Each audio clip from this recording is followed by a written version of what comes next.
Bonjour and Dinaway Maganadog. Good morning, Minogishgat. I hope you're having a good day. I wanted to try something different today. There are a lot of energies around fear and grief floating around the world today, and I'm feeling them too. I'm trying to navigate through them as well. It doesn't help doom scrolling. I need to get better about that.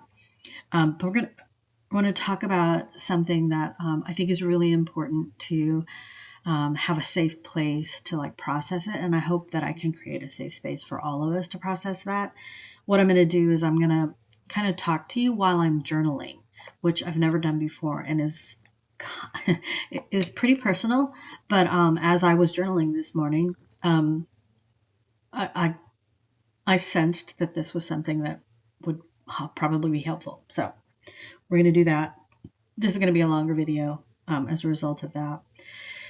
So before we do that, I want to make sure that you take some deep breaths.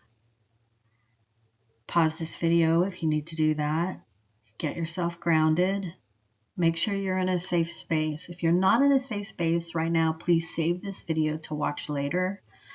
I don't think I'm going to be talking about anything that's like super triggering, but on the chance that there might be something in here, I want to make sure that you're safe first. So please save this to watch later and come back to it. I read some things yesterday while I was doom scrolling. Bad habit. Talking about, I want to say this in a way that doesn't, get me flagged, but talking about, if you're Gen X, you'll know what I'm talking about. The Day After was a mini series that was aired in our Gen X days. And it talked about what the world would look like if nuclear powers didn't pull back from the insanity of launching missiles. And I remember watching that, and it really informed some of how I chose to live my life. And there were good parts of that and bad parts of it. Essentially, it reminded me that we only have this one life, and we live it day by day. Sometimes we live it minute by minute.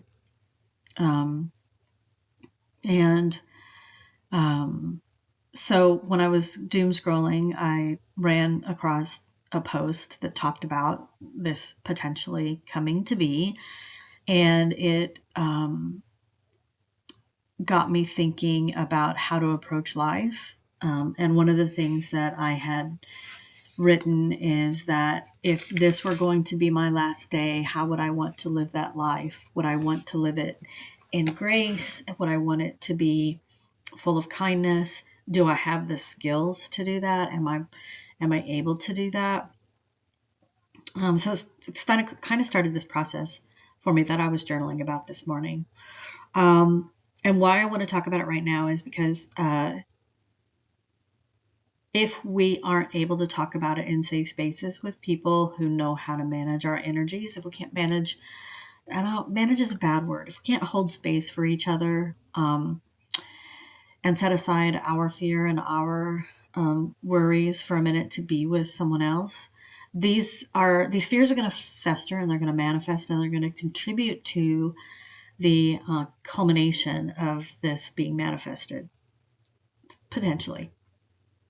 So one of the things that that I hope that we could talk about a little bit is how we are trained to compartmentalize our lives. So I will just start sharing a little bit. I'm going to write as we go. Like I said, it's going to be a weird posting, but my intention is to start talking about this and end on a really good note. And I'm going to, again, draw the angel cards at the end. So hopefully this doesn't go too long. I guess I should keep an eye on the time. Okay, I'm only 5 minutes in. So, okay. The sun is shining. It's still cold outside, but it's beautiful. The world may end. Why not try to walk every day in grace? Live every day as if it's your last. Which sounds trite, and it is actually trite. Because if we were to live our last day, if it were our last day, would we actually spend 8 hours of that day trading our time for money that we will not eventually use? And so this led me to start thinking about the concept of compartmentalization and how, personally, I will just speak from my perspective. It's I've been I've been employed for all my life since I could start working, like at 16, and it's a long time. And over the last 20 years, 30 years or so, I've gotten real good about compartmentalizing. You badge in, you clock in, you leave that part of yourself in your car, and you get to your desk or your station, and you do your work, and then hopefully you clock out, and when you go back to your car, those worries and concerns are still waiting for you. But we know that human physiology and human psychology, that's not really what happens. You carry it with you everywhere. So you're carrying it with you while you're doing your job.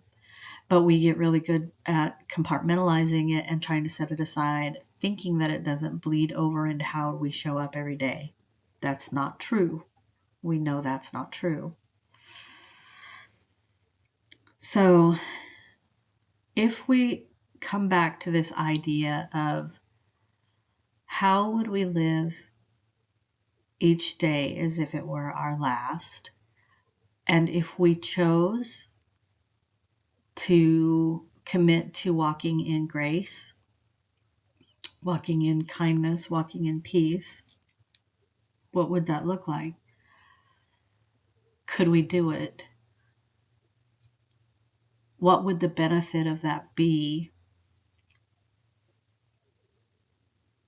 And I'm kind of thinking about how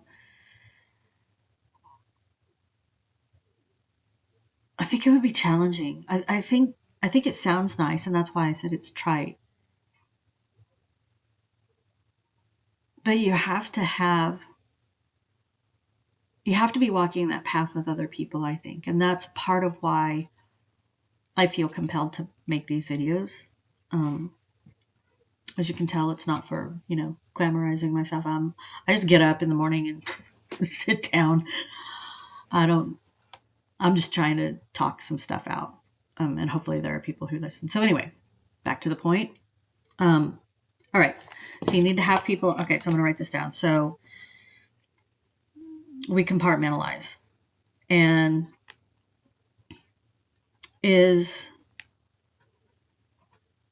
should we keep compartmentalizing?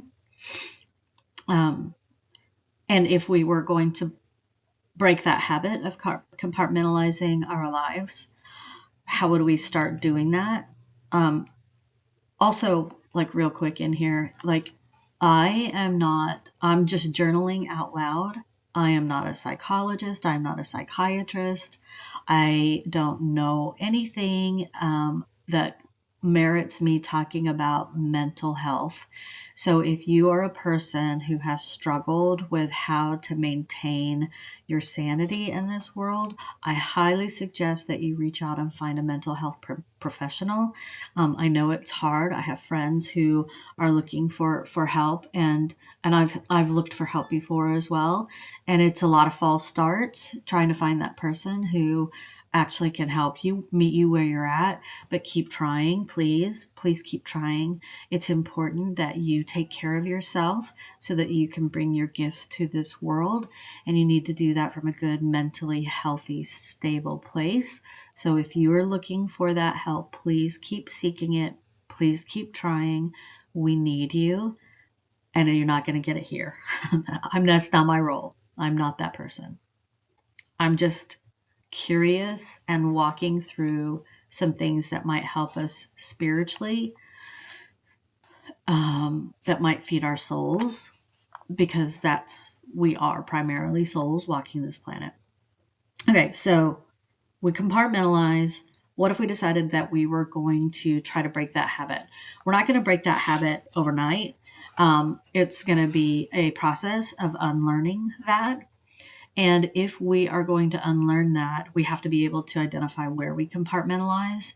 And then we'll have to break it down, like what makes sense to compartmentalize, like what parts of ourselves do we actually show up in the world with.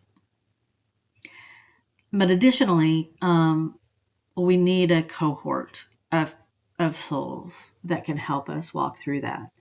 And you don't always know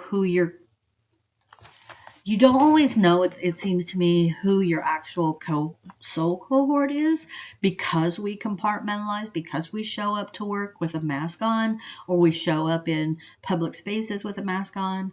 And, that keeps us safe and 100%, if that works for you, do it. But the downside of that is, and I'm speaking from experience, like I show up, I have a mask, and am I really showing up as my authentic self with my soul? So just being curious here, just kind of working through how would we do that, and does it make sense to do that? Okay, so how do we break out of that?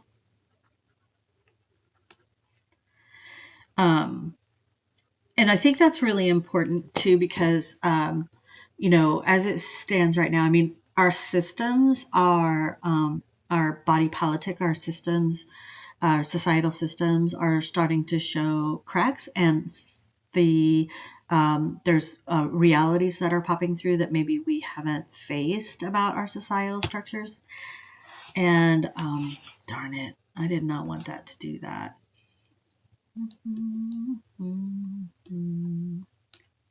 All right, I'm getting short anyway, but you're gonna see my whole mug here, and I'm sorry.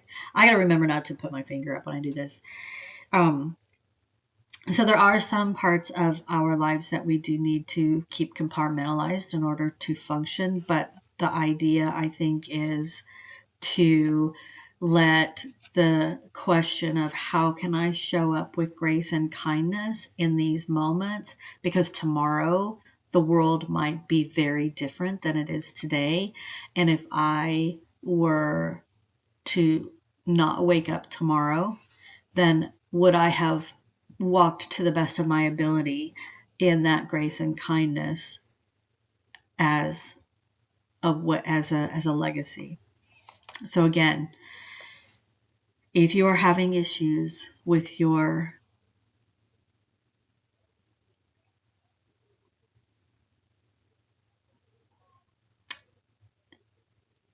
find the help that you need. Keep looking. You are needed. When I talk about not waking up tomorrow, it has nothing to do with my choice to not wake up tomorrow. It has to do with the idea that life is short generally, and that's always a possibility. And when we'll talk about possibility and probability in the future, but anyway, this is getting much longer than I wanted it to be, and I feel like I want to make sure that I'm not overstepping any bounds and talking about things that are going to cause more grief. So at the beginning of this, I asked you to take some deep breaths and to get grounded. And what I'd like for you to do is to get back into your body, take those deep breaths again, get grounded, stay safe, know that you are loved and you are here for a purpose, and we need you here. And I don't know you, but that's my belief, that everyone is here for a purpose. And sometimes we don't like that purpose. But we, as the body politic, then have to figure out how do we operate around all those different purposes. I think that's where we get sidelined and our purposes get co-opted. But anyway, those are topics for another video. So please take care of yourselves. Be safe. And I was going to do an angel card. I don't like it with this. I don't know how to. I'm going to do something real quick. Ooh.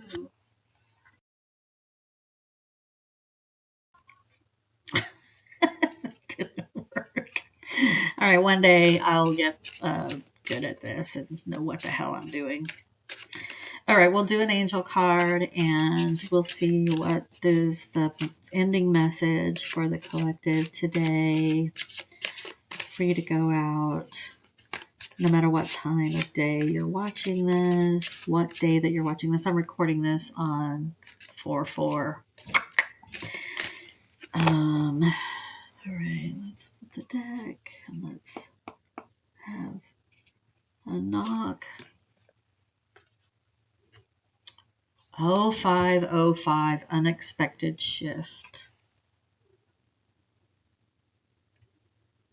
All right. Divine guidance, transportation. Transformation, love, serendipity, intuition, adaptability, new opportunities. A sudden change is coming, encouraging you to follow your true passions. While it may disrupt your current path, it will lead you to where you belong, whether that's a loving relationship, your dream career, or a new location. Embrace the unexpected, trust your instincts, and welcome the opportunities that arise. So if I were to interpret this as confirmation of what I've been talking about today, our society is shifting. You are here on purpose. Love is going to guide your way. Grace is going to guide your way. Please try to dip into your grace as often as possible every day, because you never know when it might be your last day. And also, you will start leaving a legacy of grace and kindness for the rest of us. We can all start building a pool. So anyway, Bama P, I hope that you're well, and I'll see you on the next video.